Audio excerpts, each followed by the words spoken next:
Alright, y'all, this should not work, but it does, trust me. We're starting with a pound of ground beef and some sauteed onions.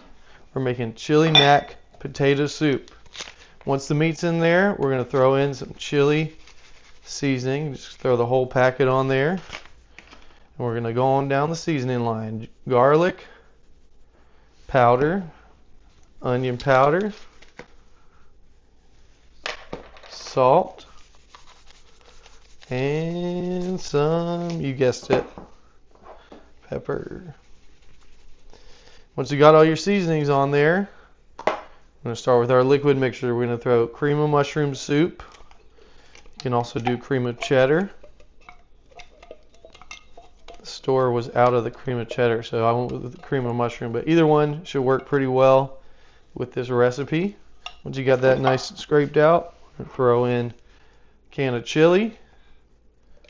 You can do beans or no beans. I did beans in mine, because what's chili without beans, right? Once you got that scraped out, we're also going to throw in 1 can of Rotel. I did the original. You can do the spicy or mild or whatever you want to do. And also 3 cups of diced potatoes.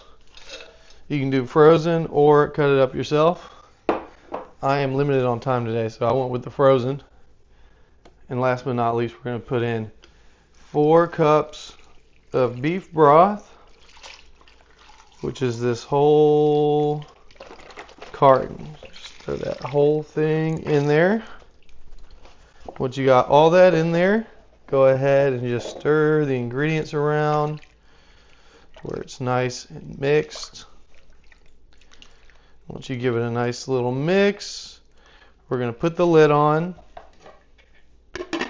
We're going to put it on high for 3 to 4 hours before we do a couple finishing touches. Alright, also after about 3 to 4 hours, ooh yeah baby, got this. So once you cook it for 3 to 4 hours, we got some finishing touches. We're going to put 2 cups of shredded cheddar cheese that I shredded up myself.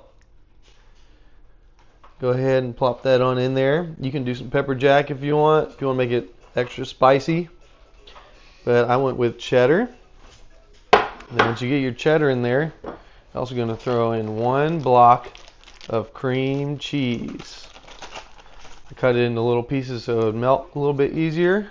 Once you get your cheeses in there, go ahead and just give it a good stir. Alright, once you get the cheese nice and melted, this thing is ready to try. Look at that.